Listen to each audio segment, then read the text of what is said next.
Veja bem, quando nós falamos de mundo moderno, existem duas explicações históricas para basicamente a gente poder ter entendimento inicial.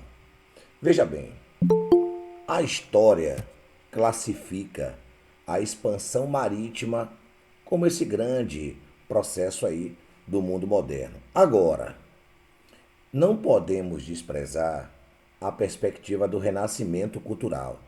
O renascimento, ele é a transição do mundo medieval para o mundo moderno. Então, quando você estiver estudando, se você encontrar renascimento cultural ou expansão marítima, tanto faz, dá no mesmo. Não é o assunto quem faz você dizer que a Idade Média acabou e que a Idade Moderna começou. É o fato. E qual é o fato que marca o final da Idade Média? A queda de Constantinopla. Então, perceba que se você for analisar o fato, não é nem a expansão marítima, nem o renascimento. Mas enfim, eu estou lhe dando essa explicação porque eu gosto de falar, inicialmente, da expansão marítima. Veja bem, a UNEB ela vai dizer para você que a expansão marítima ela é o primeiro marco de globalização da história. Veja bem, ele é o primeiro marco da globalização da história. Por quê? Globalização vem de globo, globo. E Portugal estabeleceu um intercâmbio cultural, econômico, político com o globo inteiro. As navegações portuguesas, o chamado pioneirismo português, condicionou Portugal a atravessar a costa africana, condicionou Portugal a encontrar a América, né? O Brasil. Não foi Portugal que, entre aspas, muitas aspas, descobriu a América, foi a Espanha, né? Cristóvão Colombo. Mas Portugal fez mais bem feito do que a própria Espanha. E além disso, nós temos também a chegada dos portugueses lá no continente asiático, no ano de 1498, com a expedição de Vasco da Gama. Então, esses processos expansionistas, eles proporcionaram algumas informações no qual quem está anotando precisa anotar. Daqui a pouco eu vou colocar o slidezinho, mas essa fala inicial minha, ela é extremamente importante para que, de certa forma, você tenha uma noção do que irá se suceder posteriormente. Veja bem, quais são os fatores que proporcionam a chegada da expansão marítima ou simplesmente grandes navegações, como assim é chamado? Veja bem, Portugal ele vai estabelecer algumas prerrogativas para que, de certa forma, ele consiga fazer essas expedições de uma forma muito mais precisa. E o que foi que proporcionou, professor? Veja, a criação da Escola de Sagres, a primeira escola de navegação europeia, é portuguesa. Além disso, a centralização política com a Revolução de Avis, ou simplesmente o Mestre de Avis. Além disso, o desenvolvimento tecnológico, bússola, astrolábio, para proporcionar direcionamento à navegação. E sem sombra de dúvidas, aquele fator que faz com que Portugal venha romper com uma perspectiva econômica e se consolidar enquanto país é o que a prova vai chamar de formação da monarquia nacional, que é, sem sombra de dúvidas, a expulsão dos mouros da Península Ibérica.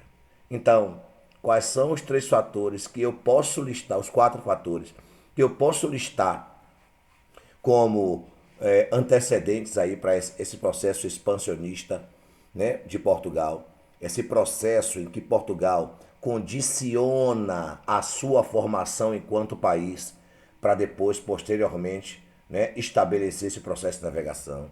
Escola de Sagres, desenvolvimento tecnológico, revolução de Avis e expulsão dos mouros da Península Ibérica.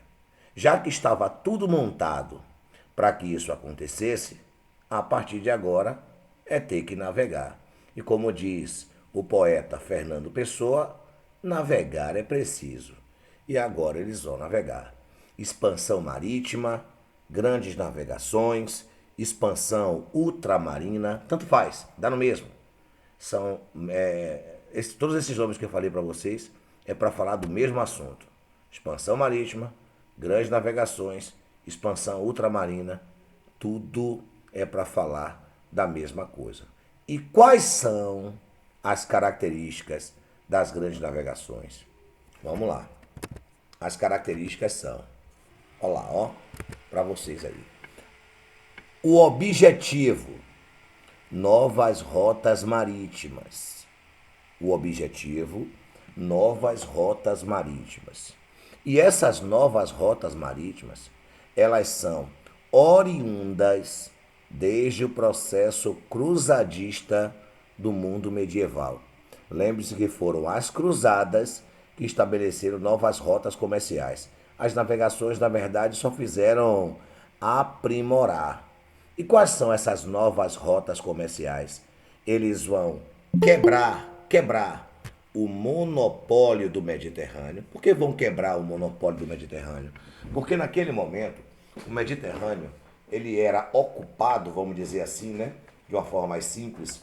O Mediterrâneo, ele tinha duas cidades que dominavam o mar Mediterrâneo, que era a cidade de Gênova e a cidade de Veneza.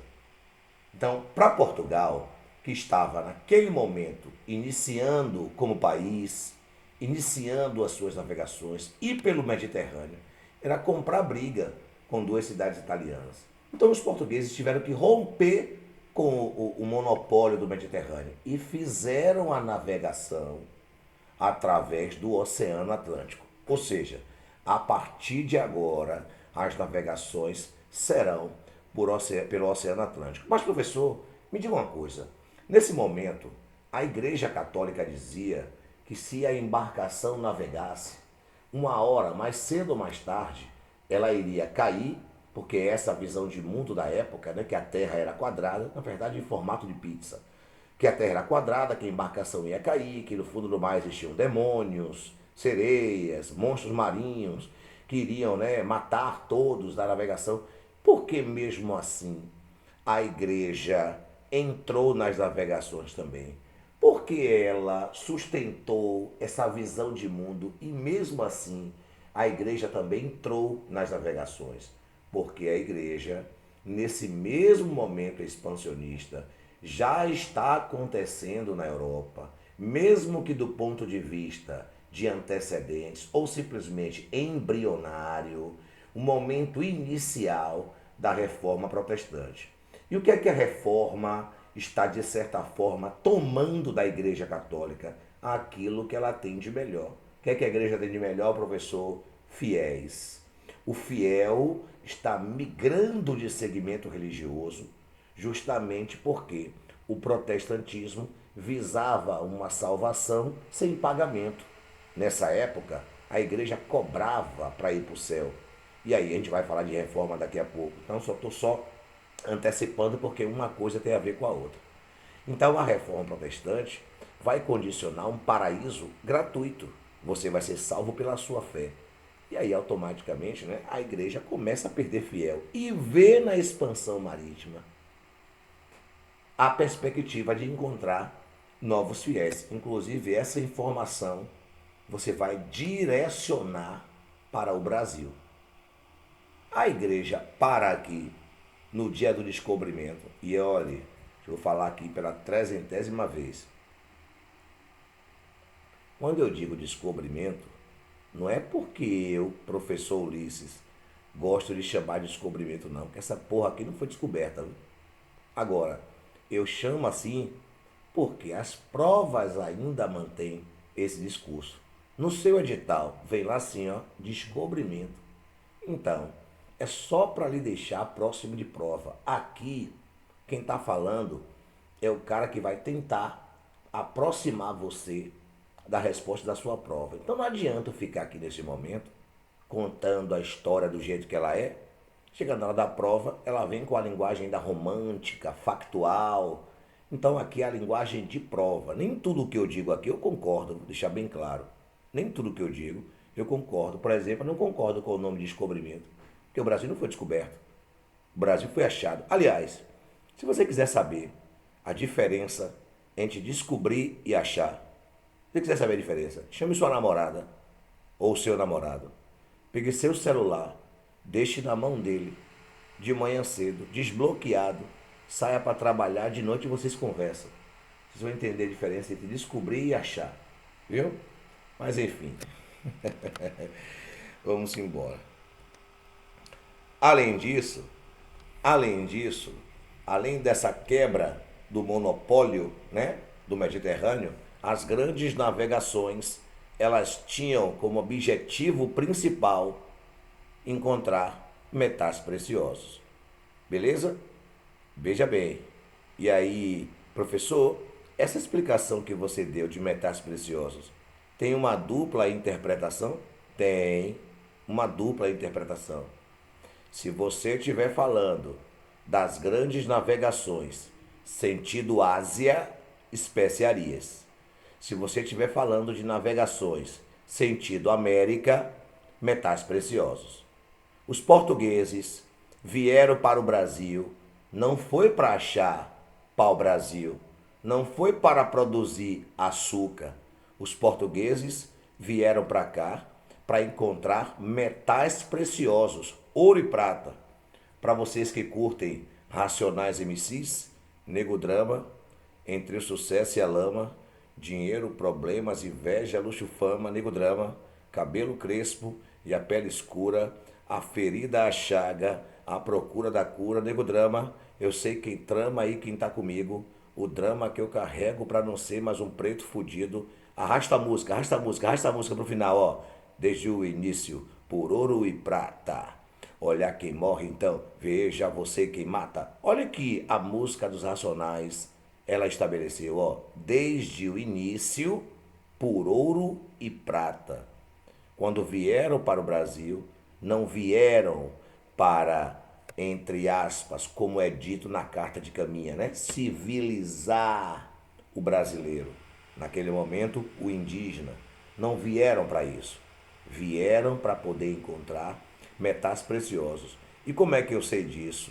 Como é que eu sei que Portugal já sabia que aqui existia, professor, nesse processo de expansão marítima? Ora, no ano de 1493, o Papa Alexandre VI estabeleceu a Bula Intercoetera. Bula Intercoetera. Essa bula dizia que tudo que estivesse a 100 léguas da costa africana pertenceria a Portugal e depois dessas 100 léguas pertenceria à Espanha. Portugal não concordou com a Bula Intercoetera e no ano seguinte Portugal solicitou que o Papa refizesse, condicionando uma parte da América para ele. E aí o Papa Alexandre VI, o mesmo que fez a bula, estabeleceu a anulação da bula intercoetera e no ano de 1494 estabeleceu o Tratado de Tordesilhas. É o Tratado de Tordesilhas quem vai justificar que Portugal já sabia que aqui existia. Agora veja, essa é a maior prova que essa porra aqui não foi descoberta, rapaz. Eles já sabiam que aqui existia. Mas no primeiro momento, qual era a intenção de Portugal? Me diga aí.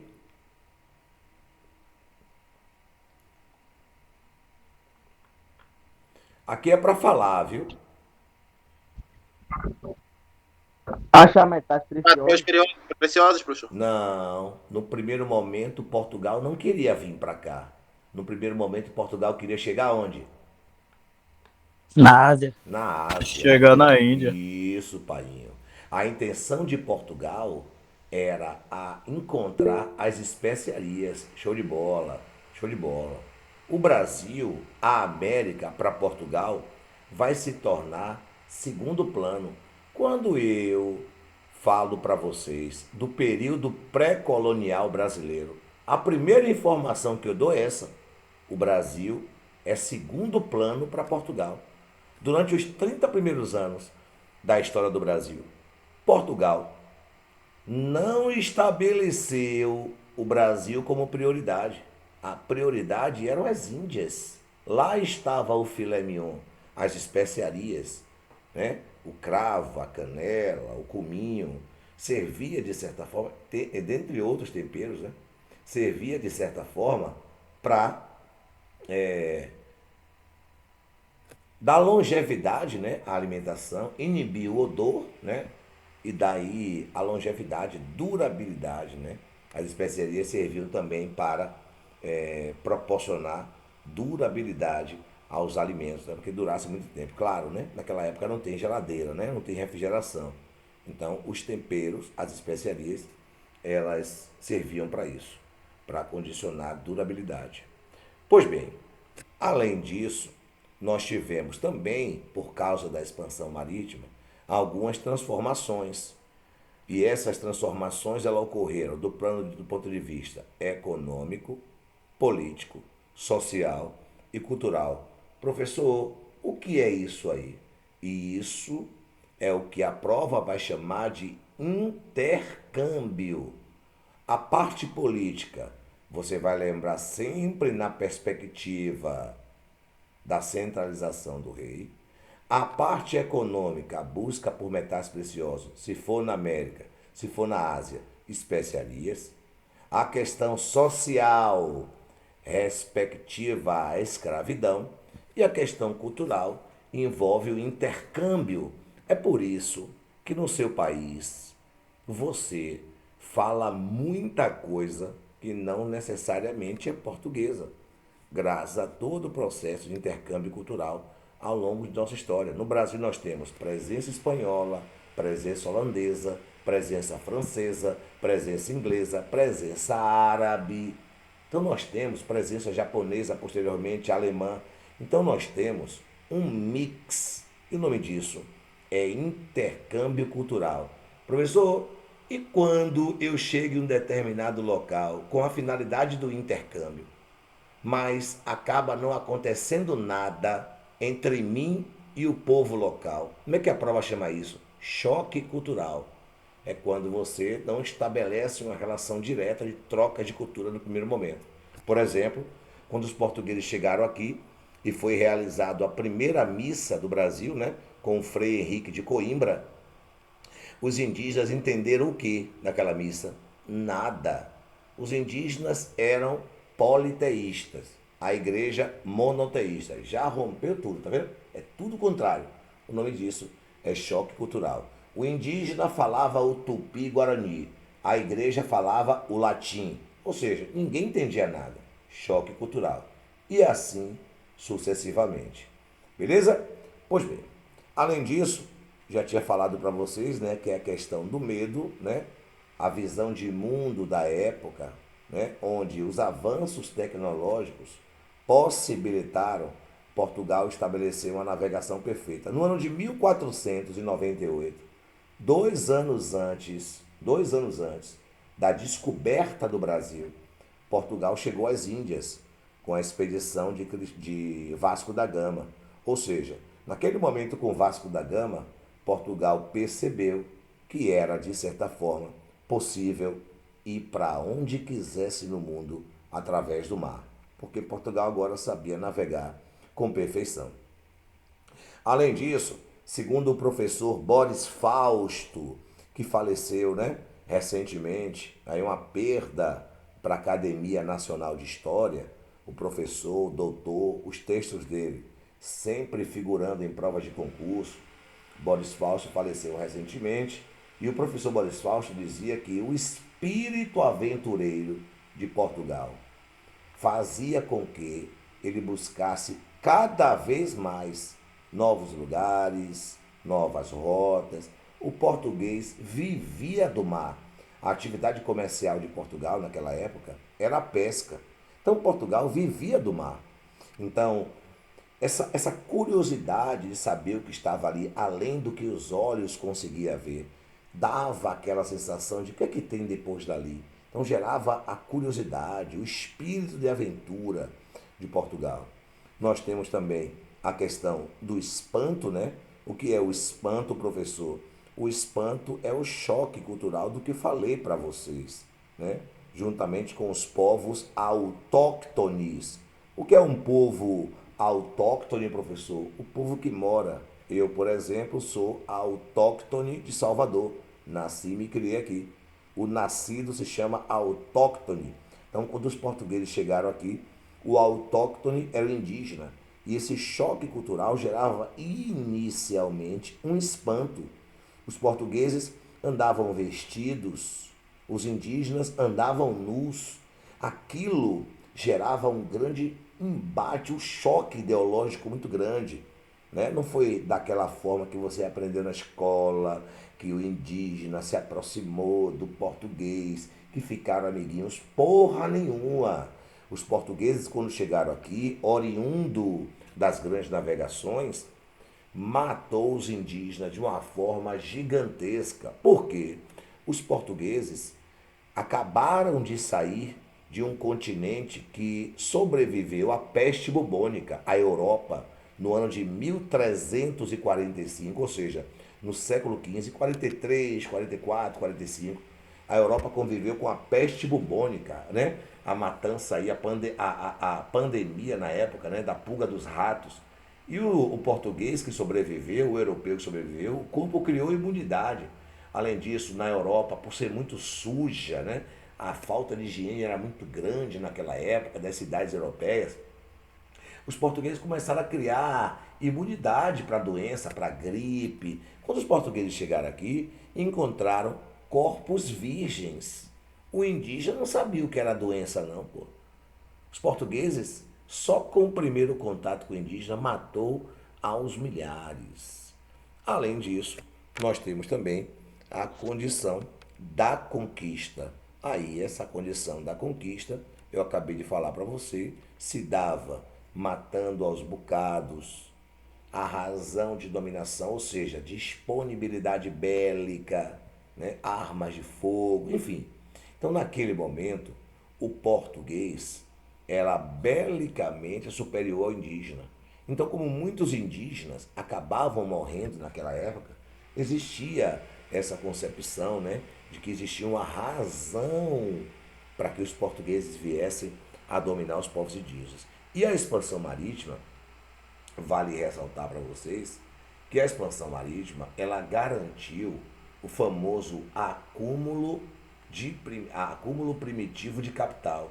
Ou seja, todo esse processo de intercâmbio causado ali pela expansão marítima, né, gerou um acúmulo muito grande para a burguesia, não só portuguesa, mas europeia. Lembre-se que é a burguesia que está bancando as viagens, é ela que está financiando as expedições.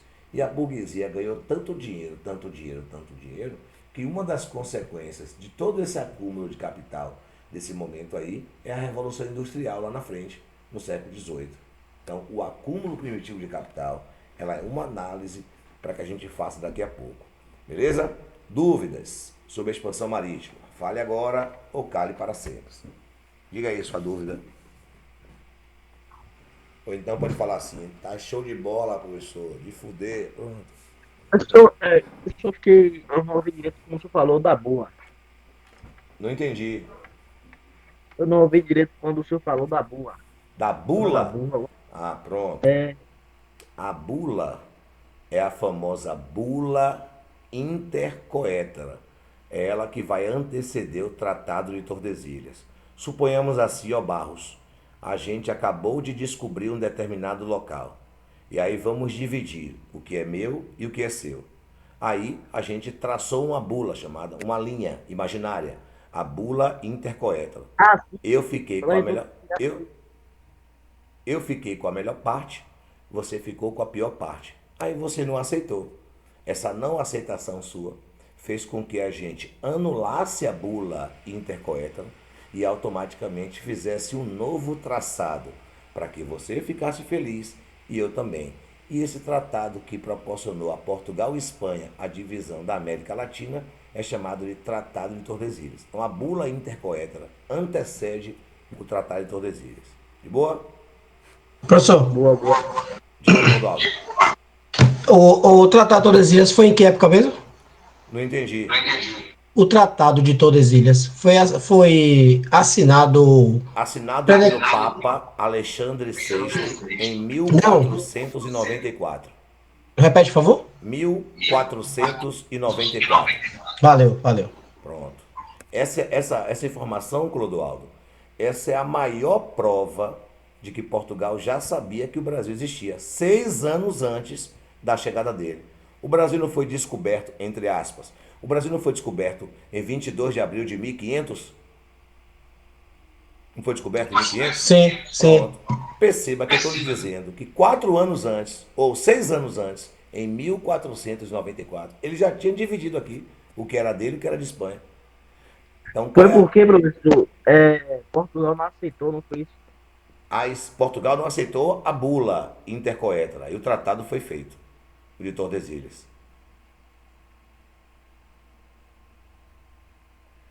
Vamos embora. Professor, rapidinho. Diga. O senhor comentou aí que a queda de Constantinopla é basicamente o início da Idade Moderna, né? Isso. Isso é o Eu já fato cheguei a ver, histórico. sim, eu já cheguei a ver em algumas questões, meio que eles falarem também sobre as cruzadas, na verdade, ser o início do mundo moderno. Nesse caso, eu posso considerar meio que os dois ou varia? Não, nesse caso você vai considerar o que eu estou falando. O pica aqui sou eu. Tranquilo. Cara, Veja, vou lhe dar agora a divisão histórica toda para onde você ouvir, em qualquer lugar, para falar assim, ó, mas meu professor disse que é assim. Então, como é que você divide a história? Do surgimento da escrita até o ano de 476 depois de Cristo é chamado de Idade Antiga. Vou até botar no chat isso aí.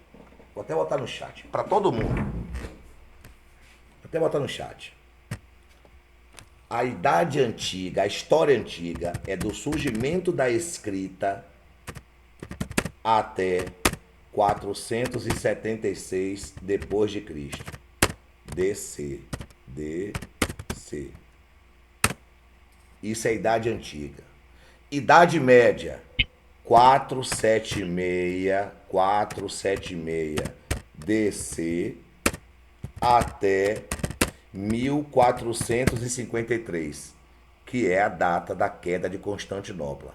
Cai a Idade Média, inicia a Idade Moderna. Ponto. A Idade Moderna vai de 1453 até 1789 barra 1799, que é a Revolução Francesa. Tudo que for até a Revolução Francesa é Idade Moderna.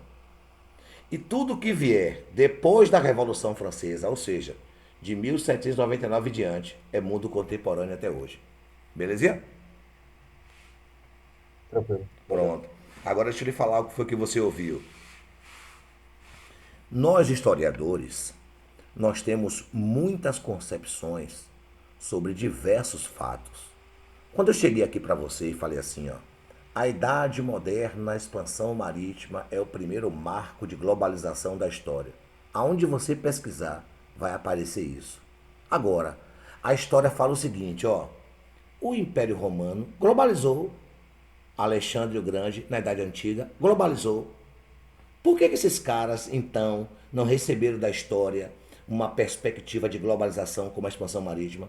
Porque nem o Império Romano, nem Alexandre da Macedônia chegaram à América. Eles não sabiam que a América existia. Então você não tinha naquele momento os 5 continentes numa visão global. Você entendeu essa ideia? Então quando você ouviu a perspectiva das cruzadas serem, é o que o professor de história está dizendo o seguinte, as cruzadas vão proporcionar, e isso eu falei aqui, novas rotas comerciais. E são graças a essas novas rotas comerciais que lá na frente o mundo moderno ele vai aparecer. Então a cruzada, Caio, é como se fosse um antecedente da modernidade. Mas é um erro gravíssimo da história dizer que as cruzadas é a idade moderna. Cruzadas é a idade média. Beleza, pai?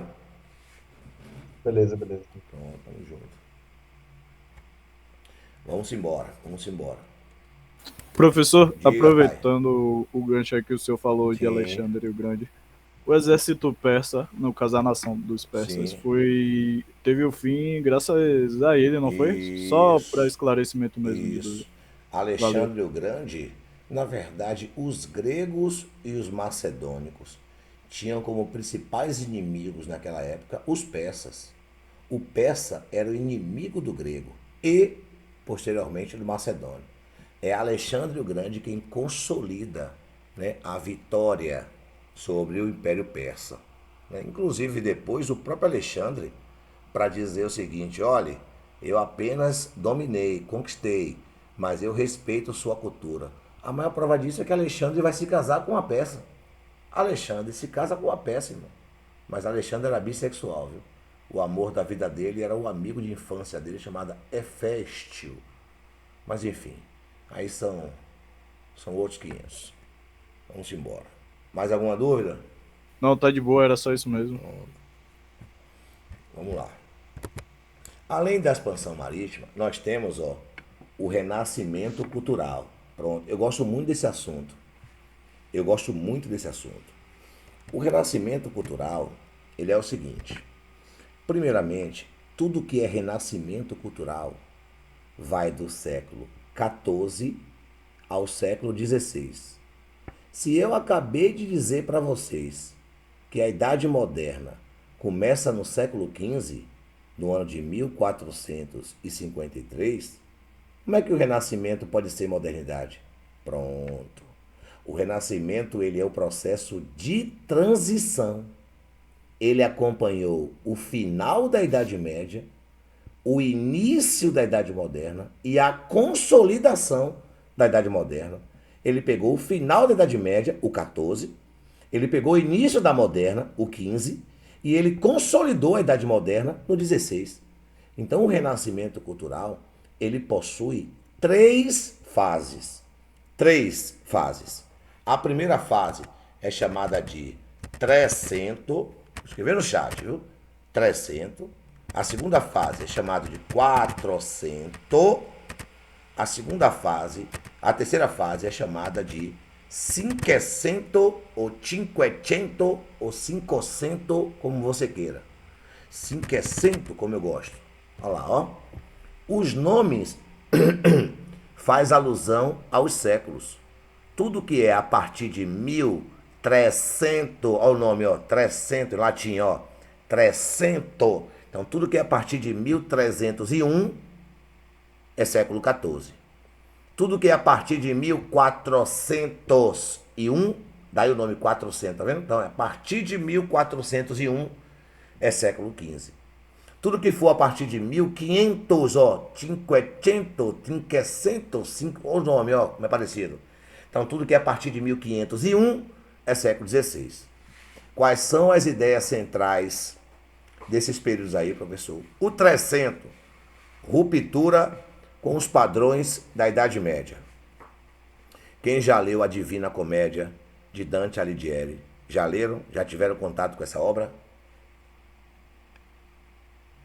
Deixa eu perguntar uma coisa aqui para vocês. Qual é a maior Ainda característica... não. Pronto, leia. Mas não é para prova, é para a sua vida. É uma obra top, excelente. Veja bem, qual é a maior característica do mundo medieval, de uma forma geral, ampla? O que é que você listaria como a maior característica da Idade Média? Teocentrismo, Aí a sim, Idade das pai. Trevas. Aí sim. Boa. Acho que Coisa feudalismo, boa. talvez. Pronto. São duas boas características. Teocentrismo, feudalismo, top. Maravilha. Veja bem. Quando você pega a obra de Dante Alighieri, o nome da obra é A Divina Comédia. O tempo todo na obra essas palavras aparecem: céu, inferno, céu, inferno, céu, inferno, céu, inferno. O tempo todo. Por que essa discussão? Porque Dante Alighieri começa a realizar duras críticas aos padrões medievais. Não é à toa que todas as vezes que você quer agradecer a Deus ou fazer um símbolo que acredita em Deus, você olha para cima. É a visão de que o céu é em cima, tá vendo? Todas as vezes que fala de diabo, demônio, essas coisas, você olha para baixo. Essa era a visão da igreja. Diga, Fábio. Professor, boa noite e os Boa. restantes dos colegas. É aí que finaliza o feudalismo, É na o Idade feuda... Média? Isso, o feudalismo, ele é finalizado, vamos dizer assim, né, na Baixa Idade Média, que é do século XI ao século XV, o auge e o declínio do feudalismo. Aí depois inicia a tomada de. É aquela divisão da história, né, professor? E isso aí vem, por exemplo, após ali o século XV, vem a A queda queda de depois. Roma, né? Isso, a Roma do Oriente. Exato. Roma, o Império Romano, que todo mundo conhece, caiu no ano de 476 depois de Cristo, 476. Agora, Roma do Oriente é como ficou conhecido o Império Bizantino. Onde é o Império Bizantino? Turquia. Qual era o capital de Bizâncio naquela época? Constantinopla. Então, Constantinopla é o fim da Idade Média, início da Idade Moderna. Beleza, professor, obrigado. Nada, meu irmão. Então, o teocentrismo, né, o feudalismo, são características do mundo medieval. E Dante realizava duras críticas a isso. Veja bem, se a gente aprendeu que Deus é onisciente, onipotente e onipresente, Deus não pode só estar em cima. Deus está em cima, está embaixo, porque essa visão de mundo da igreja não condizia, mas para a época mantinha a população alienada aos interesses e aos ideais da igreja. Então o fiel não tinha nem como contestar, porque inclusive era taxado de herege. Então a obra de Dante, no 300, realiza uma crítica muito grande. No 400, a característica principal é auge do Renascimento. Auge do Renascimento. Quem é o grande nome dessa época aí? Leonardo da Vinci. Para mim, um cara que é atemporal. Leonardo da Vinci, inclusive se Leonardo vivesse hoje, viveria com muita perfeição no meio de nós. Leonardo da Vinci aprendeu, né, sozinho a dissecar corpo. Leonardo da Vinci, ele tem um dos princípios da medicina moderna. Leonardo da Vinci, ele estudou a questão do estudo de asas. Nós estamos falando de avião, irmão. De avião. Ó, o estudo de asas, inicialmente, é de Leonardo da Vinci. Eu sei que o cara que inventou o avião é Santos Dumont. Eu sei disso. Eu estou falando do princípio do estudo de asas. Foi com Leonardo da Vinci. Escritor, poeta, economista, cientista político, né? O cara era um mix, era um poço, literalmente, de inteligência. Além disso, né, deixou um legado, né, artístico gigantesco, né? A Gioconda. Quem é a Gioconda? Quem é a Gioconda? Você sabe É quem é a homem Gioconda? ou mulher? Você sabe quem é Mona Gioconda? Lisa. Mona Lisa, Isso. né? Gioconda é o quadro da Mona Lisa. A Mona Lisa não se chama Mona Lisa, não. O nome de Mona Lisa é Gioconda. O quadro foi apelidado de Mona Lisa. Mas enfim, só uma curiosidade para vocês. Leonardo da Vinci pintou a Última Ceia, né? A Santa Ceia. Enfim, era um cara atemporal. E o Cinquecento, ou Cinquecento, ou Cinquecento, a característica central é a retomada dos valores cristãos. É a igreja utilizando o poder que tinha para pegar os caras do Renascimento e fazer com que esses caras estabelecessem pinturas da igreja, como por exemplo Miguel Ângelo, popularmente conhecido como Michelangelo. Michelangelo pintou a Capela Sistina. A Capela Sistina hoje, por exemplo, é onde se escolhe o Papa, é na Capela Sistina. Quando você olha para a Capela Sistina, né, que é desenhado no teto da igreja, essa Capela Sistina, ela é basicamente, como é que eu posso dizer, um céu representado de forma artística. Aí você vê anjos com formas humanas, né, com braço. Olha o toque renascentista. Ó. Ele trata o divino, anjo, mas dá o toque renascentista. Qual é o toque renascentista? Antropocentrismo. Diga, Caio. Já que o senhor tocou nessa questão aí do Papa, eu gostaria de fazer uma pergunta sobre curiosidade mesmo. Sim, Quem é que, entre aspas, escolhe o Papa? pronto. A igreja, ela é dividida em baixo clero e alto clero. Ou simplesmente, Caio, clero regular e clero secular. Ponto. Quem é o baixo clero? Abade, frei, padre. Quem é o alto clero? Bispos, arcebispos e cardeais. Quem escolhe o Papa? Os cardeais. São eles que escolhem. Normalmente, Caio, nessa época da história, eram 2 cardeais por país. 2 cardeais por país. O Papa é escolhido com a votação entre os cardeais, chamado de conclave.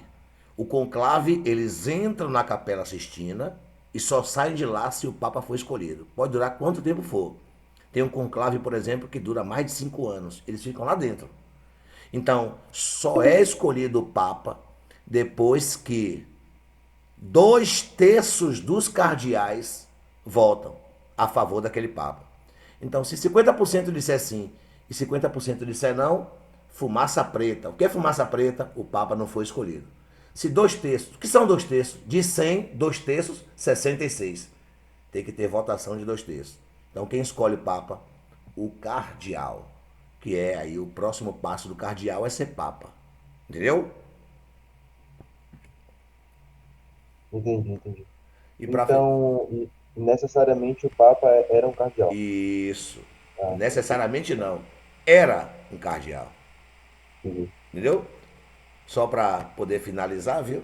Assim, a condição da. Professor, essa questão do renascimento, só a título de curiosidade mesmo, até para quem não sabe, pode ter assistido as Tartarugas Ninjas, que é um desenho bastante conhecido. Todos eles são nomeados com os nomes dos pais do Renascimento: Donatello, Sim. Michelangelo, Leonardo, Deixa eu lhe dar curiosidade. Rafael. Deixa eu lhe dar curiosidade maior que você não sabe. Você vai agora. Vou lhe dar curiosidade para você incrementar esse repertório seu aí. Quem é o líder das Tartarugas Ninjas? Leonardo. Não, é o Não? Mestre Splinter. Mestre Splinter? É, pô, Ah, o sim, rato. verdade, verdade. Pô, até Verdade. você, pô, quer me fuder, caralho? Não, pô, eu tava pensando fechado, só entre elas Na, mesmo. o líder das Tartarugas Ninjas é um rato chamado Mestre Splinter. Aonde é que rato gosta de viver, Roberto? Creio No, que em Bueiros, no não? esgoto é onde as Isso, esgoto. tartarugas ninjas se escondem, onde elas ficam escondidas. Por que o esgoto foi retratado, inclusive em filme e em desenhos? Porque as cidades europeias naquela época eram cidades imundas, sujas. Rato gosta de sujeira. Só que das tartarugas ninja é um rato, porra, aquele rato ali come pizza, faz a desgraça toda, aí é de boa. Mas a ideia é retratar o todo. E a palavra papa, viu? Para poder finalizar aqui a explicação, a palavra papa que eu botei no chat aí agora, ó, não é de papa de papai. Não significa isso. Significa isso Pedro aqui. Apóstolo, príncipe dos apóstolos. Quem foi que lhe ensinou isso aí, pai? Ah, não sei não, foi um professor aí. Ah, miserável. Não esqueceu mais, hein, fila da puta? Rapaz, Essa é o que, eu Barros? vi até, eu vi até esse nome que raiz da palavra na live do senhor, velho. O primeiro papa da igreja, simbolicamente, foi Pedro. A igreja católica nasce com o símbolo de uma passagem bíblica que diz: Pedro, tu és Pedro, e sobre esta pedra edificarei a minha igreja. Então, todos os papas são sucessores de Pedro. Detalhe, detalhe. Todos os papas usam em seus dedos um anel chamado Anel do Pescador. Sabe qual era a profissão de Pedro? Pescador. Então a história é o completo. Beleza? A chamada, faltam 8 minutos, 7 minutos para poder encerrar. Então eu vou dar esse tempinho aí agora, esses 7 minutinhos, vou desligar a chamada.